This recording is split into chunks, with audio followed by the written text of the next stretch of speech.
कलश चल सकता है या नहीं चल सकता, ये कैसे पता चलेगा? ये तभी पता चलेगा जब ये चेन जो है इसकी वो हट जाए। चेन तो नहीं खुलेगी, चेन तो बिल्कुल भी नहीं खुलेगी, ना खुली है ना आज तक खुली है।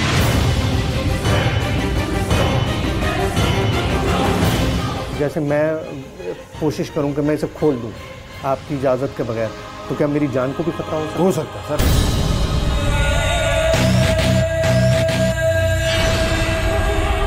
एक भारी भरकम कलश जिसे कोई हिला नहीं सकता, उसे एक मजबूत जंजीर से बांधा गया है।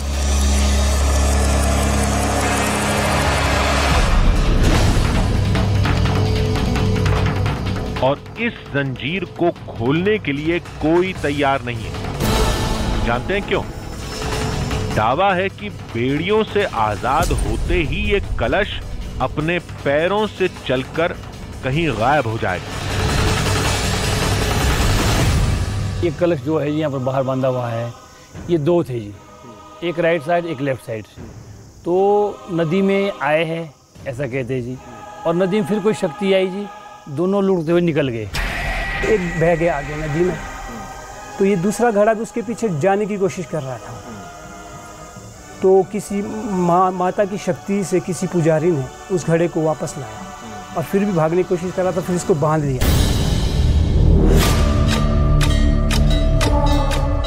देवी के धाम से जुड़ा चमत्कार का एक ऐसा दावा जिसने आज भी लोगों को इस कलश और बेड़ियों से बांध रखा है।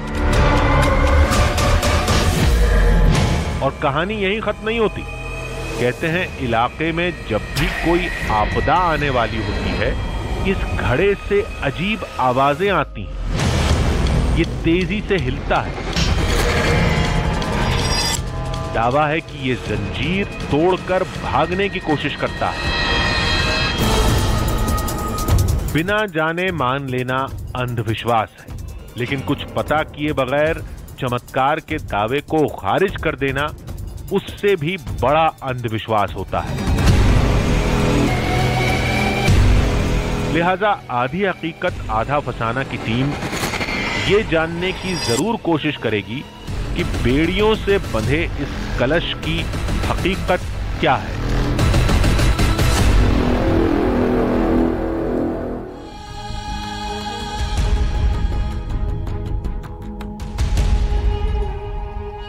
आधी हकीकत आधा फसाना। कलश के कोई पांव तो होते नहीं है जो वो अपने आप कहीं चले जाएंगे। कोई उठाकर ले जाने की कोशिश करेगा, यह भी मुमकिन नहीं है, क्योंकि वो इतना भारी है कि उसे हिलाने के लिए भी कई लोगों की जरूरत पड़ेगी। फिर उसे जंजीर से बांध कर रखने की जरूरत क्या है? तो गांव वाले कहते हैं, अरे भाई वो चमत्कारी कलश है, उसे बांध कर नहीं रखेंगे तो वो कहीं भाग जाएगा। अभी बताइए कि एक कलश कैसे भाग सकता है? तो जानते हैं लोगों ने क्या कहा? लोगों ने कहा वो एक चमत्कारी कलश है, उसमें देवी की दिव्य शक्ति है। जंजीर का एक सिरा देवी के चरणों से बंधा है और दूसरे सिरे से वो कलश, नहीं तो वो कब का कहीं चला गया होता। ये तो बड़ी अजीब बात है। अगर कलश में कोई दिव्य शक्ति है तो वो कलश भागता क्यों है? वहीं रहकर कोई चमत्कार क्यों नहीं करता? लोगों ने कहा कलश का अपनी जगह से जाना ही चमत्कार है। हमारी टीम ने सोचा इसमें कौन सी बड़ी बात है, मंदिर पहुंचेंगे, जंजीर को खोलेंगे, फिर सारा मामला खुद ही साफ हो जाएगा। कितना आसान लगता है ना सुनने में, लेकिन इसे करना उतना ही मुश्किल था।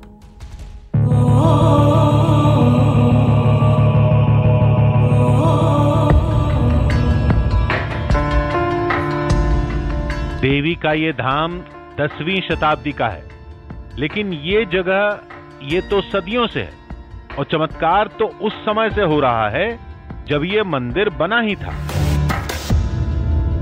हमने आपको आज तक चमत्कार की बहुत सारी कहानियां सुनाई हैं, बहुत सारे चमत्कार दिखाने की कोशिश की है, लेकिन आज जो चमत्कार हम आपको दिखाने वाले उसे सुनकर हम खुद ही हैरत में पड़ गए थे, क्योंकि ये चमत्कार है एक चलने वाले कलश का। जी हाँ, ठीक सुना आपने, एक ऐसा घड़ा, एक ऐसा कलश जो अपने आप चलने लगता है। अब आप कहेंगे भाई गोल कलश की टांगे नहीं होती, चलेगा कहाँ से?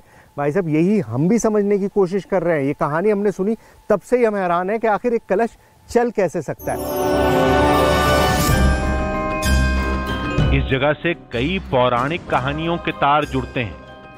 पहली कहानी का नाता देवी से है।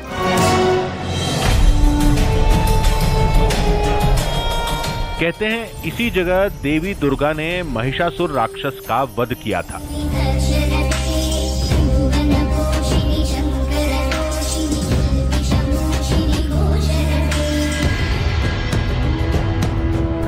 दूसरी कहानी है महाभारत की। कहते हैं पांडवों ने अज्ञातवास का 1 साल यहीं काटा था। जो पांडव जब वनवास झेले थे, फिर गुप्त काल में जब उनको 13 वर्ष का जब उनको वो मिला था, तो वो कुछ समय उन्होंने यहाँ पर बिताया। हाटकोटी के अंदर विराट नगरी है। हाटकोटी जब आप मंदिर देखोगे, जब आप वहाँ जाओगे, विजिट करोगे, हाटकोटी मंदिर के बिल्कुल सामने सोनपुरी पर्वत है। वहाँ बताते हैं कि वहाँ विराट नगरी करके एक जो है राज्य कहिए वो नगरी थी। तो वहाँ पर जो है उन्होंने अपना एक जो है वर्ष पूरा बिताया है, कुछ समय वहाँ पर बिताया है। दावे तो बहुत होते हैं, सच्चाई पड़ताल के बाद सामने आती है, और पड़ताल के लिए हमारी टीम मंदिर में थी। चलने वाले कलश, वेल ये आइडिया सुनकर ही इतना आउटलैंडिश लगता है कि यकीन करना बड़ा मुश्किल होता है। कलश क्या वाकई चल सकते हैं? क्या ऐसा मुमकिन है कि कोई चीज़ जो जिंदा नहीं हो वो फिर भी चले? अब इसके बारे में मैंने बहुत सर्च किया, बहुत जानने की कोशिश की, कुछ भी नहीं मिला। लेकिन जैसे कहते हैं ना कि हाथ कंगन को आरसी किया और पढ़े लिखे को फारसी किया। फाइनली हम पहुंच गए हैं अपने डेस्टिनेशन पर। हाटकोटी मंदिर में हम अब अंदर जा रहे हैं और चंद मिनटों में वो सारी चीज़ें आपके सामने आ जाएंगी जिसके बारे में हमने इतना सुना। क्या कलश वाकई चल सकता है? क्या ये मुमकिन है कि कोई चीज़ जो जिंदा ना हो, जिसमें कोई जान ना हो, वो अपने आप चलने लगे? इन सारे राज पर से पर्दा बस उठने वाला है, क्योंकि हम अब हाटकोटी मंदिर में मौजूद हैं। मंदिर में उस कलश को खोजना कोई मुश्किल काम नहीं, सामने ही दिखता है।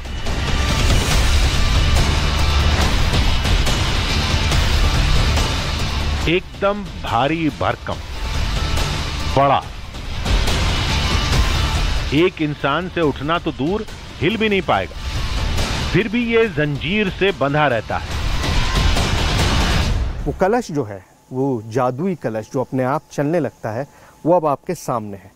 ये है वो घड़ा जिसके बारे में इतनी सारी कहानियां हम सुनते आए, इतनी सारी चीज़ें हमने देखी, इतनी सारी चीज़ें हमें पता चली थी, लेकिन जो कलश है वो आपके सामने है। अब साइज़ आप देख सकते हैं, काफ़ी बड़ा है, और आप बनावट भी देख सकते हैं कि जिस तरह से अमूमन हमारे घरों में मटका होता है, पानी का घड़ा होता है, बिल्कुल उसी तरह की बनावट है, वही शेप है, उसी तरह का पूरा बॉडी स्ट्रक्चर है, और एक बिल्कुल आम घड़े की तरह है। जो घड़ा आपने घरों में, आप अपने घरों में भी इस्तेमाल करते होंगे, बिल्कुल सेम उसी तरह की फॉर्मेशन है, कुछ भी अलग नहीं है। मतलब अगर मैं किसी लेमैन को या जो इस कहानी को जानता नहीं है उसको मैं तस्वीर दिखाऊं इस घड़े की, तो वो ये नहीं कह सकता कि इसके साथ इतनी सारी कहानियाँ जुड़ी हुई हैं, इतनी सारी कहानियाँ एसोसिएटेड हैं, लोग इतनी सारी बातें करते हैं इसके चमत्कार के बारे में, क्योंकि बहुत ही आम और सिंपल लग रहा है।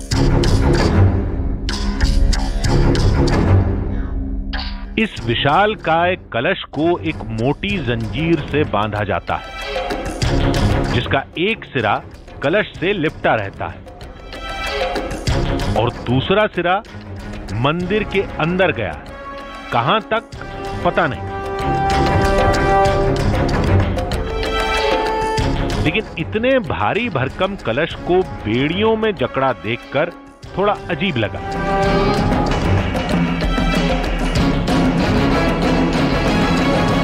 ये मटका, ये घड़ा, ये कलश जो है ये बंधा हुआ है चेन से। ये चेन आप देख रहे हैं, ये बहुत हैवी चेन है।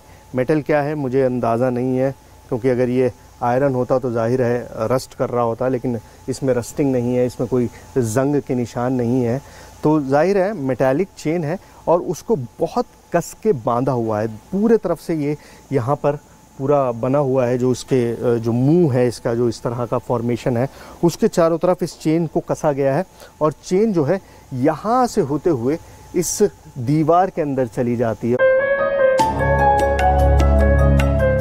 कहते हैं अगर कलश को इन बेड़ियों से आजाद कर दिया जाए तो ये कहीं चला जाएगा, पास बह रही नदी में या कहीं और। अजीब लगा ना, लेकिन दावे के साथ यहाँ कई कहानियां सुनाई जाती हैं।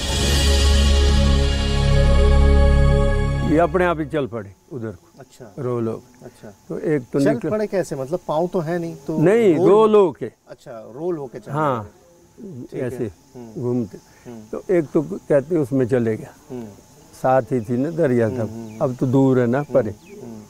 तो एक इसको पकड़ के यहाँ रख लिया, तब से बांध के रखा हुआ है। अच्छा, तो ये ऐसे बांधा हुआ है कि माता के उसमें ना, कि ताकि वो उसमें ना जाए दोबारा। हाँ। संगल बस वो बांध रखी अंदर इसमें। इस कलश के बारे में जो कहा जा रहा है वो अकल्पनीय है। चलिए थोड़ी कल्पना करके देखते हैं। दावे के मुताबिक अगर कलश से लिपटी जंजीर को हटा दिया जाए तो ये कलश चलते हुए या लुढ़कते हुए अपने आप पास बह रही पब्बर नदी में चला जाएगा। रुकिए, चौंकाने वाले दावे यहीं खत्म नहीं होते। कहते हैं जब भी आसपास के इलाके में कोई आपदा आने वाली होती है, देवी के दरबार के बाहर बंधा ये कलश उसका संकेत देने लगता है। कुछ ऐसा ही हुआ था जब पास के एक गांव में आग लगी थी। आप बता रहे हैं कि गांव में आग लगी तो क्या हुआ था? जब वो पहले मंडोल जगह है यहाँ साथ में ही हमारे दादा पिताजी लगाते, जो हिस्ट्री है पुराना रिकॉर्ड तो यहाँ कोई नहीं है, ना कोई चिट्ठी है ना पत्र है। जब आग लगी, अच्छा, जब आग लगी तो कहती है पलटा मार के आ गया। मतलब ये उठ के पलट मार के यहाँ पर आ गया। तो ये तो कई कदम हो गए, 3-4-5 कदम हो गए ये। बिल्कुल सीटी मारी। हाँ, जब सीटी मारी तो जब वो उठे अंदर देखा वो पलट मार के यहाँ। अच्छा, तो ये जब कभी बहुत बड़ा गरजता है या कोई तूफान कुछ आता है, कहते छेड़ तो करता है ये। अच्छा, महसूस नहीं होता है। अच्छा, कुछ है। अगर इस कलश में दिव्य शक्ति है तो उसके सामने एक मामूली जंजीर की क्या बिसात। कलश तो इसे तोड़कर कहीं भी जा सकता है। तो लोगों ने कहा कैसे जाएगा? आदि शक्ति से बड़ी कलश की दिव्य शक्ति नहीं है। जंजीर का एक सिरा अंदर देवी की प्रतिमा से बंधा है जो इसे रोक कर रखती है। हमारी टीम उसे देखना चाहती थी, लेकिन हमें अंदर जाना मना था। मंदिर के अंदर हम नहीं जा सकते, कोई भी इनफैक्ट बाहर का आदमी नहीं जाता है। ये पंडित जी का परिवार है जो सदियों से इस पुजारी रहा है यहाँ पर, और सिर्फ इन्हीं के परिवार को ये आज्ञा है। तो पंडित जी हम तो जा नहीं पाएंगे अंदर, लेकिन हम चाहते हैं कि जो मूर्ति है, जो इतनी खूबसूरत इतनी शानदार मूर्ति है, उसको करीब से देख सकें। तो एक कैमरा आप ले जाइए और जो सारी चीज़ें हैं उनको शूट करके लाइए। तो जो भी चीज़ें हैं, जो भी ऐसे डिफाइनिंग फीचर्स हैं, जो भी चीज़ें हैं जो ख़ास हैं, वो हम रिकॉर्ड कर पाएंगे। अब ये कैमरा अंदर जा रहा है और सारी चीज़ें धीमे धीमे करके इसमें रिकॉर्ड होनी शुरू हो गई हैं। तो किस तरह से है मूर्ति, करीब से उसके विजुअल्स हम आपको दिखाएंगे पूरा जब ये रिकॉर्डिंग हो जाएगी।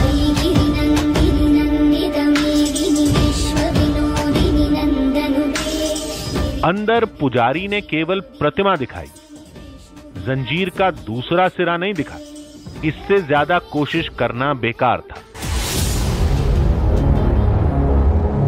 कलश और देवी की प्रतिमा के अलावा धाम से जुड़ी चमत्कार की कहानी का एक और अहम किरदार है, और वो है मंदिर के सामने से बहने वाली पब्बर नदी।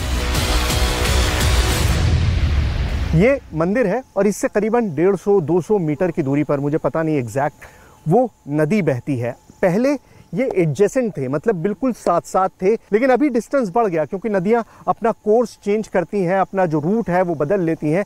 तो इसने भी थोड़ा कोर्स चेंज कर लिया है, मंदिर से थोड़ा दूर हो गई है पब्बर नदी। लेकिन अभी भी जब बारिश होती है, जब मौसम खराब होता है, जब नदी उफान पर आती है, तो हरकत उस कलश में दिखाई देती है, ऐसा लोगों की मान्यता है।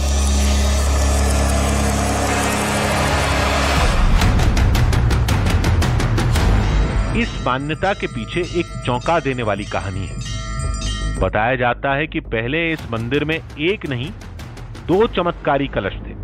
दोनों नदी में बहते हुए मिले थे। एक बार नदी में बाढ़ आई तो दोनों कलश में हलचल हुई और दोनों लुढ़कते हुए नदी में वापस चले गए। किसी पुराने ज़माने में जब पब्बर नदी में कभी बाढ़ आती है, वैसे पब्बर बहुत भयंकर नदी है, कभी वो अपने उफान पे होती है, तो वैसे ही एक बारी बहुत तेज़ जो है बहाव पब्बर नदी का था, बहुत तेज़ बड़ी बाढ़ आई थी। तो उसमें वो जो है 2 कलश जो घड़े हम बोलते हैं और अपनी पहाड़ी भाषा में चरू भी बोलते हैं उनको, तो वो बह कर के वहाँ आए थे। तो उन्हें जो है मंदिरों में रखा गया। कुछ टाइम तो वह रखे गए, ऐसे खुले रखे गए बाहर, क्योंकि घड़े थे उसमें, क्या कलश थे, बड़े हैं, बहुत बड़े हैं, आप देखेंगे उनको। तो जब भी हर साल बाढ़ आती थी या फिर जब पब्बर नदी अपने उफान पे होती थी तो वो घड़े हिलते थे। अभी भी ऐसा कई बार होता है, ऐसा कहते हैं। तो जो 2 घड़े थे वो, उन दोनों घड़ों को रखा गया था मंदिर में। तो एक घड़ा जो है, ऐसा बताते हैं कि वो भाग गया अपने आप जो है नदी की तरफ। जैसे ही वो बाढ़ आती थी नदी की तरफ उनका खिंचाव होता था। एक घड़ा तो कहते चला गया नदी में ही। तो ये दूसरा घड़ा भी उसके पीछे जाने की कोशिश कर रहा था। तो किसी माता की शक्ति से किसी पुजारी ने उस घड़े को वापस लाया और फिर भी भागने की कोशिश कर रहा था, फिर इसको बांध लिया, ऐसा बताते हैं। फिर इसको भागने की कोशिश कैसे कर रहा था? इसके पाँव तो हैं। वो जो 2 घड़े थे, ऐसा बताते हैं कि शायद उनमें आपस में कुछ या कोई रिश्ता होगा या कुछ होगा, तो उस वजह से यहाँ पे वो भागने की कोशिश कर रहा था। अच्छा, आप तो खुद सोचिए, जो आप बात कह रहे हैं कि घड़ा चल रहा था, घड़ों में रिश्ता है, मतलब ये तो शक्ति होती थी, ऐसा होता है ना, जिंदा लोगों में होता है। वो तो नहीं, वो किसी की प्रतीक होंगे, ऐसा हो सकता है, या उसमें कोई ऐसी देवी शक्ति होगी।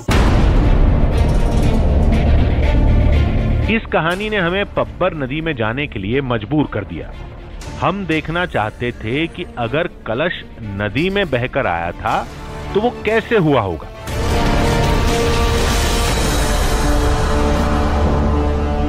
अब ये शेप अगर आप देख रहे हैं तो ये हूबहू उसी कलश की तरह है, सिर्फ साइज का फर्क है। वो बहुत बड़े साइज का है, ये बहुत छोटे से साइज में है, सिर्फ साइज का फर्क है। इस शेप के अंदर डिस्प्लेसमेंट होता है। ये जितना ज़्यादा पानी को डिस्प्लेस करता है उतना ही ज़्यादा ये पानी पर फ्लोट करता है। ये साइंस कहती है, मतलब आप इसको बड़े आराम से मान सकते हैं कि साइंटिफिकली बिल्कुल ठीक है। और मैं आपको दिखा भी देता हूँ, ये मेटल का बना हुआ है, स्टील का बना हुआ कलश है। इसे जब मैं इस पानी पे रखूँगा, ये बिल्कुल पब्बर नदी की तरह ही इस नदी का बहाव है, बहुत तेज पानी है। जब मैं इसे रखूँगा तो ये कहाँ जाएगा, ये देखिए, ये रख रहा हूँ मैं,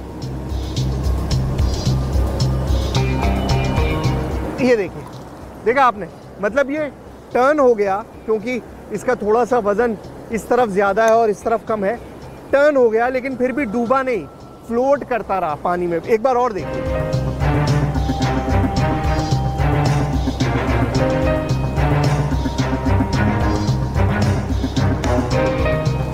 मतलब पूरा घूमने के बाद, पूरा इसमें पानी भरने के बावजूद ये फ्लोट कर रहा है।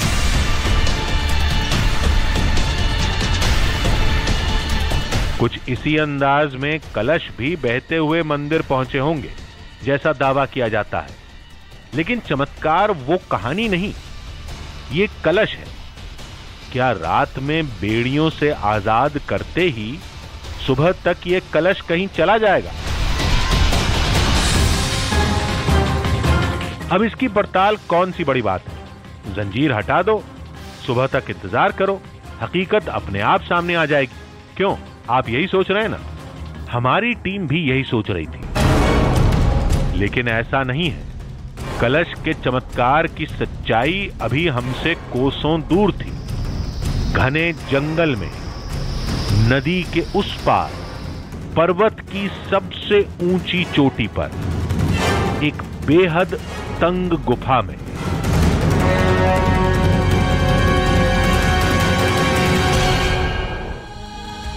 अब आप कहेंगे टीम मंदिर में है, कलश सामने है, फिर पहाड़ पर चढ़ने या गुफा में जाने की जरूरत क्या है?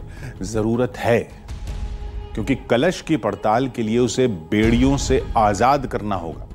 इसके लिए मंदिर के मुख्य अधिकारी से बात करनी होगी, जो एक दिन बाद मंदिर पहुंचेंगे। तब तक हमारी टीम ने सोचा क्यों ना मंदिर से जुड़े और दावों की पड़ताल कर ली जाए। कहते हैं मंदिर महाभारत के समय का है। पांडवों ने अज्ञातवास का 1 साल इसी जगह पर काटा था। दावा है कि मंदिर के सामने जो पहाड़ है उसकी दूसरी तरफ विराट नगर था, द्वापर युग का वही राज्य जिसने पांडवों को शरण दी थी। कहते हैं उस पहाड़ से देवी के धाम तक एक गुफा थी और पांडव उसी गुफा से देवी के दर्शन करने मंदिर आते थे। दावा है कि वो गुफा आज भी है। चलिए चलकर देखते हैं वहां क्या मिलता है, गुफा या महज एक कहानी।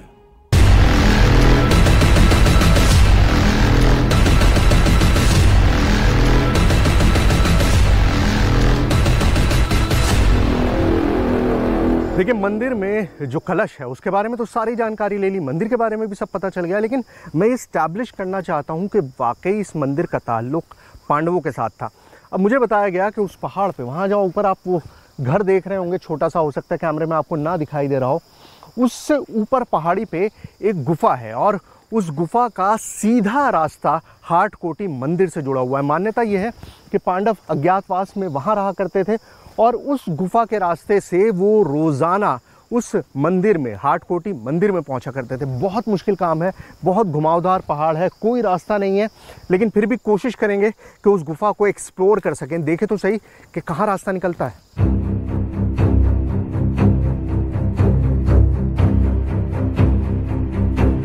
जिस गुफा की बात हो रही है वो 5000 साल से भी पुरानी है। हो सकता है कलश का नाता पांडवों से रहा हो। यह भी हो सकता है कि कलश की पहेली उस गुफा में सुलझ जाए, लेकिन वहां तक पहुंचे कैसे, रास्ता तो पता ही नहीं। अब 2 रास्ते हैं, एक रास्ता मेरे लेफ्ट जा रहा है और एक रास्ता इधर राइट में जा रहा है, और मुझे कोई अंदाज़ा नहीं ना यहाँ पर कोई है जिससे मैं पूछ सकूँ, जो मुझे डायरेक्शन दे सके उस गुफा का। तो अब वही है कि फ्लिप करिए कॉइन और जो रास्ता समझ में आए उस पर चल दीजिए। राइट हमेशा सही होता है, तो चलिए उधर ही चलते हैं।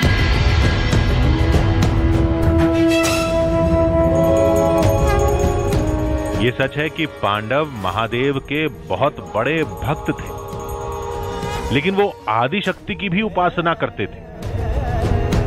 अज्ञातवास का समय भी विराट नगर में गुजारा गया था। तो क्या वाकई हम उस जगह को खोजने में कामयाब रहेंगे? पता नहीं, अभी तो राह में बहुत मुश्किलें हैं।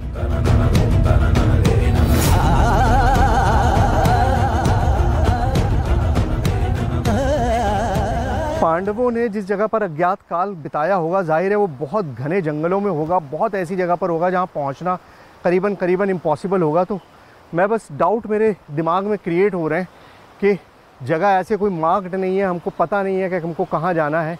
इन हालात में क्या वाकई हम उस जगह तक पहुंच पाएंगे जिस जगह तक हमें पहुंचना है? क्योंकि गुफा तो हमको पता है, हमें डायरेक्शन है कि हमें इस पहाड़ पे ऊपर जाना है, लेकिन अब जैसे जैसे रास्ता आगे तंग होता जा रहा है और मुझे पानी की आवाज़ आ रही है। आप सुनिए, पानी की आवाज़ आ रही है, इसका मतलब हो सकता है कोई झरना हो, कोई नदी हो जहाँ से क्रॉस करना इम्पॉसिबल हो जाए। तो ऐसे हालात में हम आगे क्या करेंगे?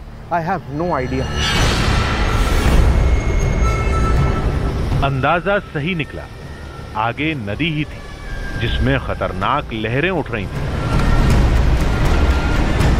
आप देखिए, पानी का बहाव बहुत तेज है और ऐसे में बहुत खतरा होता है कि आपका पाँव स्लिप हो जाए। इक्विपमेंट साथ होते हैं, चोट लगने का डर होता है और आसपास अभी कोई मेडिकल हेल्प नहीं है जहां आप जा सकें। सो यही रास्ता है कि आप इस तरह से इसको क्रॉस करें। आइए। पता नहीं इसका अंजाम क्या होगा, गुफा मिलेगी भी या नहीं ये भी नहीं जानते। उसका नाता कलश, मंदिर या पांडवों से है भी या नहीं, इसका भी कोई अंदाजा नहीं था। लेकिन मंजिल की तलाश तो करनी ही है। देखिए 2 घंटे हो गए हैं, बहुत ही मुश्किल सफ़र है। मैं कितनी बार फिसला हूँ, कितनी बार गिरा हूँ, मैं आपको बता नहीं सकता। पूरी तरह से मिट्टी में कपड़े हो चुके हैं और अभी तक किसी गुफा का कोई नामो निशान नहीं नज़र आ रहा है। और जैसे जैसे अंधेरा हो रहा है ना, मेरी फिक्र बढ़ती जा रही है। मेरे पास कोई ऑप्शन नहीं है कि मैं पीछे लौटूं या मैं आगे उस गुफा के लिए चलता रहूं।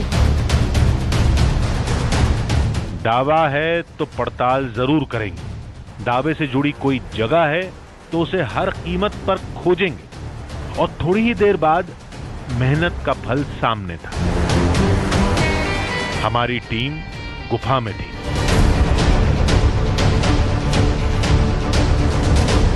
जो मुश्किल जर्नी, जो सफ़र आपने देखा है वो कुछ भी नहीं है, क्योंकि असल चैलेंज तो अब शुरू हुआ है। बाबा जी यहाँ पर हैं। बाबा जी, कितना बड़ा है वो जहाँ से घुस के जाना है अंदर? इतना सा, इतनी सी जगह है जहाँ से घुस के जाना है। अब शरीर आप मेरा देख रहे हैं, अच्छा खासा भारी है। मुझे उम्मीद नहीं है कि मैं चला जाऊँगा।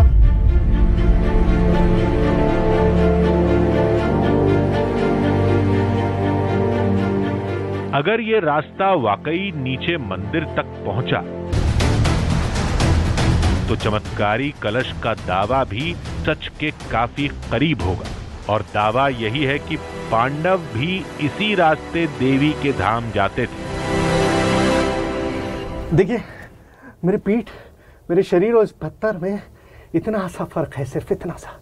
मतलब यहाँ खतरा रहता है कि आपने ज़रा भी ध्यान नहीं दिया, इधर उधर आपने गलती कर दी तो सिर टकरा सकता है। और सिर टकराना इस वक्त घातक होगा, मतलब आपके लिए बहुत मुश्किल हो जाएगी। अब आगे तो बढ़ना है। Let's see.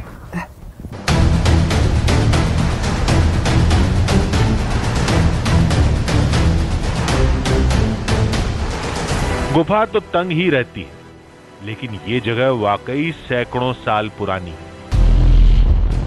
पानी की धार से पत्थरों पर बनी आकृतियां इस बात की गवाह हैं। लेकिन हमारा मकसद तो कुछ और था।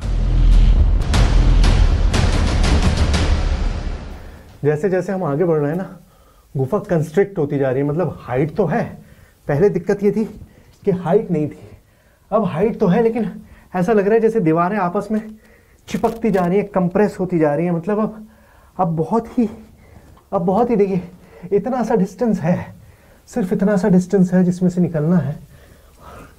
बहुत मुश्किल है। पता नहीं गुफा का अंत कहाँ है, अंदाजा नहीं हो रहा है।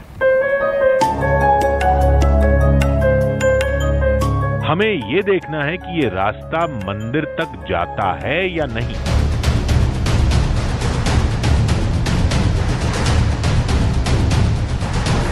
कहते हैं युगों पहले पांडव जाते थे, लेकिन अब तो यह नामुमकिन लग रहा है। आगे तो गुफा बंद थी। हो सकता है कि किसी ज़माने में या किसी वक्त में यहाँ से आगे भी रास्ता रहा हो, लेकिन अभी तो पहाड़ों में ये जो लगातार ड्रिपिंग होती रहती है, पानी गिरता रहता है, उसकी वजह से रास्ता आगे बंद हो चुका है। कैल्शियम अपनी फॉर्मेशंस बना लेता है और वो आगे गुफा में भी रास्ता नहीं है। रास्ता गुफा का बंद है, हमारी पड़ताल का नहीं। मंदिर के मुख्य अधिकारी आ गए होंगे, उनसे पूछेंगे, कलश से बेड़ियां हटेंगी और सुबह होते ही चमत्कार की हकीकत सबके सामने होगी।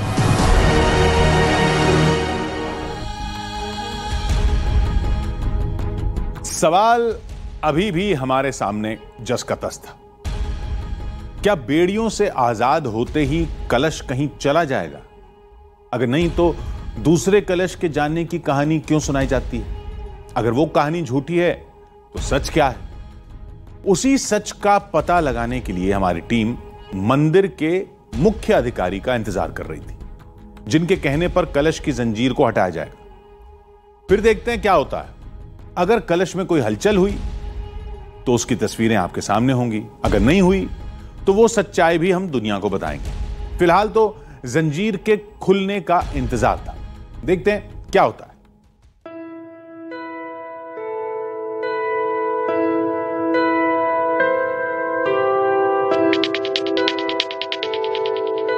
फिलहाल तो हमारी टीम कलश के इस चक्रव्यूह से बाहर निकलने का रास्ता तलाश रही थी। जंजीर के हटने का इंतजार था। थोड़ी ही देर में मंदिर के अधिकारी आएंगे, उनसे बात करने के बाद पड़ताल आगे बढ़ेगी। हमने निश्चिंत होकर तैयारी शुरू कर दी। कलश कब चलेगा कब नहीं चलेगा ये कोई पहले से प्रिडिक्ट तो कर नहीं सकता, लेकिन फिर भी एक रूडिमेंट्री तरीके से मैं समझने की कोशिश करता हूँ कि क्या कर सकते हैं। अब देखिए यहाँ पर आप देखिए इसके पाँव हैं जो जिस स्टैंड पे खड़ा हुआ है यहाँ पर है। मैं ये ब्लैक मेरे पास चौक है, इससे मैं मार्क कर देता हूँ कि ये कहाँ पर है। ये देखिए एक निशान मैंने इधर बना दिया और दूसरा निशान मैं यहाँ बना देता हूँ।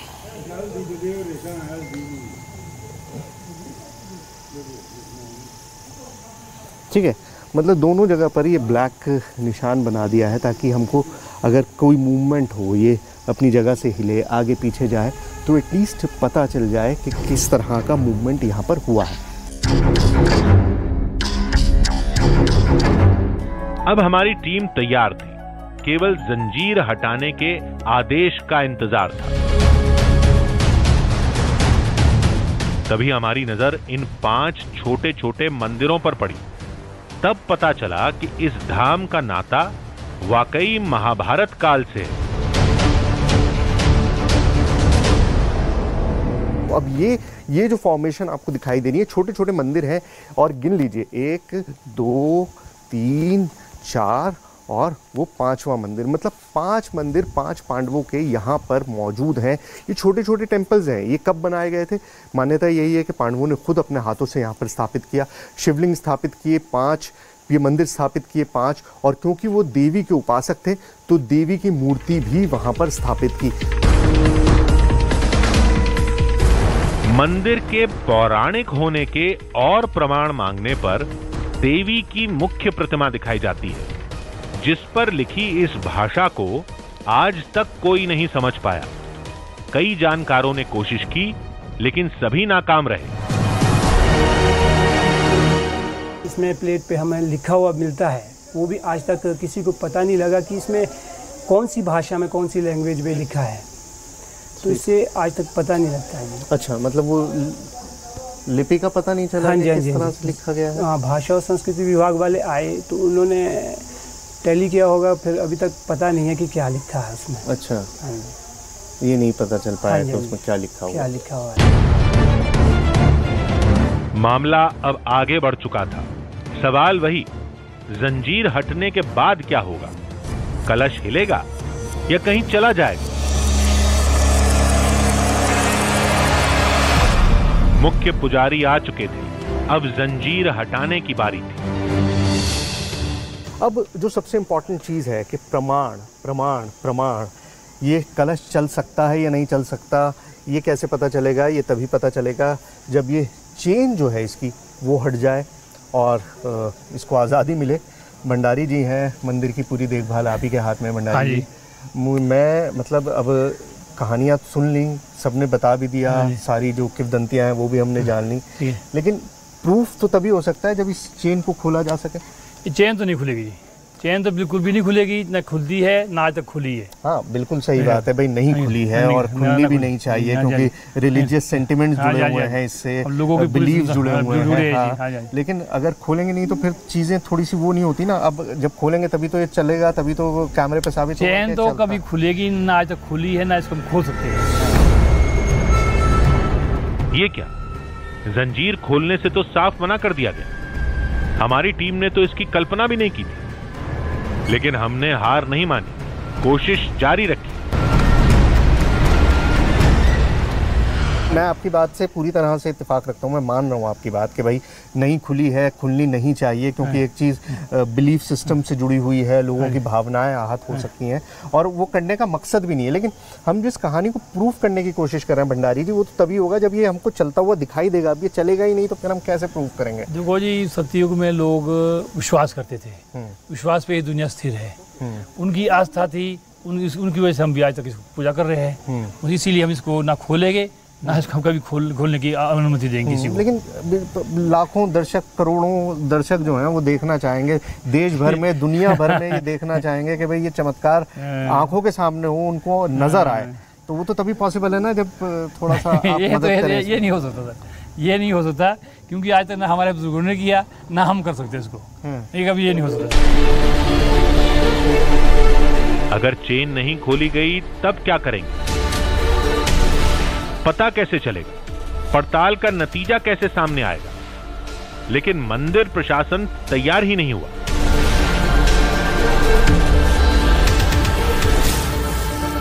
देखिए ये चेन जो है ये यहाँ से वहाँ जा रही है दीवार में। हाँ जी, दीवार से आगे इसका कोई वो नहीं दिख रहा, कोई नहीं दिख रहा है। हाँ ये भी तब भी इसको ये हमारे बुजुर्ग कहते हैं अंदर माता के चरणों में छिपी दवाई है, और अंदर जो मंदिर के अंदर इसका जो है दिखती भी नहीं है चैन। कहाँ जा रही है, कहाँ जा रही है, कहाँ जा रही है, दिखती भी नहीं। दिखती तो नहीं है, लेकिन यहाँ दिख रही है। यहाँ दिख रही है जी, कोई कड़ी वगैरह यहाँ तो दिख रही है। तो जैसे ये कड़ियाँ आपस में आपने बांधी हुई हैं, अगर इसको थोड़ा सा कुछ एडजस्ट किया जा सके। ना ये तो कुछ नहीं हो सकता जी, ये तो कुछ नहीं हो सकता, ये तो एज इट इज ही रहनी है। हमने धाम से जुड़े दूसरे लोगों को समझाने की कोशिश की, लेकिन सबने कलश खोलने की मांग को सिरे से खारिज कर दिया। अब तो हमारी टीम भी कुछ नहीं कर सकती।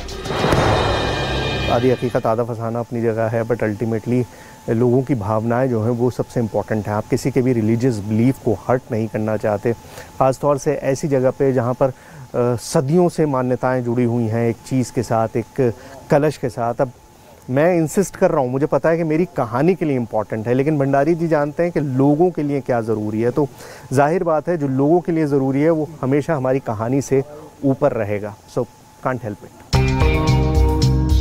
जरूरी नहीं कि हर कहानी का अंत हो, हर पड़ताल किसी नतीजे पर खत्म हो, यह भी हमेशा नहीं हो सकता। इस कलश के चमत्कार की हकीकत तभी सामने आएगी जब इस जंजीर को खोला जाएगा, लेकिन धाम से जुड़ी आस्था ऐसा करने से रोकती है। ऐसे में लोगों का धाम पर विश्वास और बढ़ जाता है, और ये विश्वास किसी चमत्कार से कम नहीं।